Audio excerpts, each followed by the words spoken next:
Just in case you haven't heard, YouTube recently announced that they're gonna hide the dislike count from videos.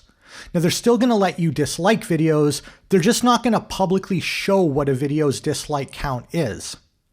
And it seems the entire internet has responded with, yesterday, none other than one of YouTube's original founders came out and not only said this move is stupid, but he's predicting that it's gonna lead to YouTube's decline.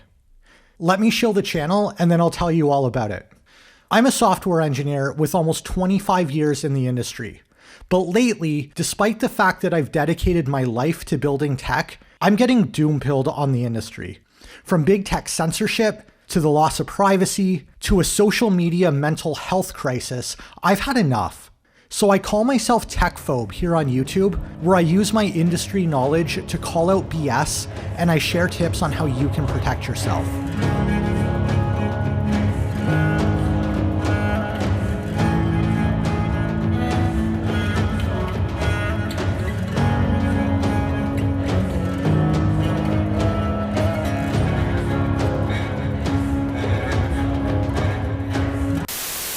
Karim, the third co-founder of YouTube, has condemned the platform's removal of public dislike counts on videos, suggesting that the change will lead to YouTube's decline.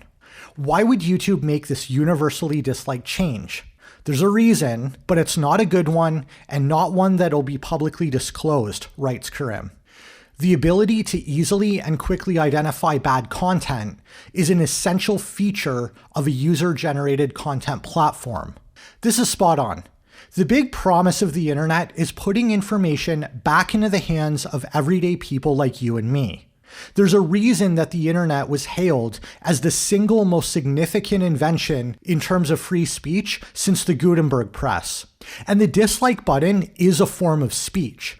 It allows you and me to communicate with each other in addition to the content creator. A dislike is a form of review. YouTube made the change to its UI last week, saying it removed public dislikes in order to counter harassment and promote, quote, respectful interactions between viewers and creators. Lies. Like Karim said, YouTube is not going to publicly reveal the reason this was done, but we're not stupid. Videos that get so-called dislike bombed are not by small channels like mine. My videos suck, and I know they suck. I don't need you to tell me, because my channel's new, and I'm still figuring out how to do things good. And yet I've been overwhelmed with positive feedback. What this tells me is that people want more content created by average, everyday people, and less corporate, overproduced, watered down for the masses crap. That's what made YouTube popular in the first place. It's YouTube. Not CNN Tube, not Disney Tube, YouTube. And the videos that we've seen get downvoted to hell, they've been commercials, movie trailers, news broadcasts, and political addresses. Content from the authoritarian powers that be who want to control the narrative. And screw them. They deserve to get downvoted when their messages don't resonate with the public. The ability to easily and quickly identify bad content is an essential feature of a user-generated content platform, writes Karim. Why? Because not all user-generated content is good. In fact, it can't be. In fact, most of it is not good, and that's okay. The process works, and there's a name for it, the wisdom of the crowds. The process breaks when the platform interferes with it. Then, the platform invariably declines. Does YouTube want to become a place where everything is mediocre? Yes. Yes, they do. Because corporate legacy media is mediocre, it always has been, and they're the ones paying the bills. When commercials, movie trailers, messages from politicians are universally unpopular and get downvoted to hell, well, those rich, powerful corporate elites can't have that.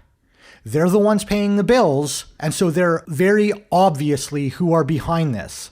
But you know what? Let me be optimistic for a change.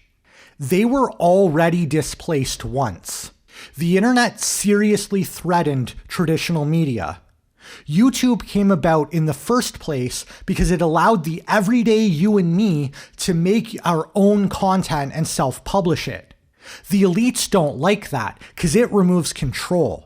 The problem is that now YouTube is one of those elites and money talks. So the big multi-billion-dollar megacorps are putting the pressure on YouTube by threatening to pull out. It started with the adpocalypse and it's just gone further and further from there.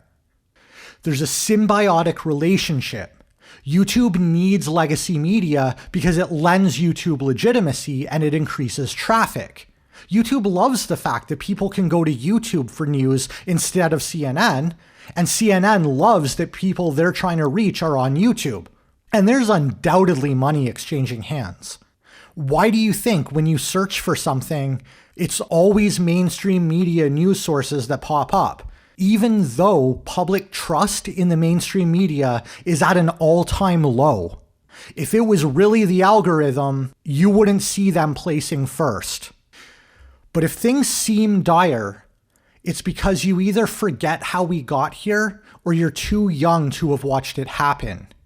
YouTube was a disruptor, and YouTube will be disrupted. Let me break character for 1 second and leave you with a glimpse of optimism. YouTube is shooting itself in the foot, and this is a prime opportunity for new players to come in and do it better, to give content back to the creators, back to the everyday people. I'll leave you with this last quote from Jod.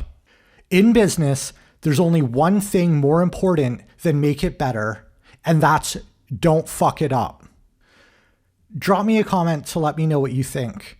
If you like this video, I'd really appreciate a thumbs up, and if you didn't, thumbs it down. Unlike the big corporate elites, I actually value your feedback. Feel free to share this video on whatever privacy raping social media platform you happen to use.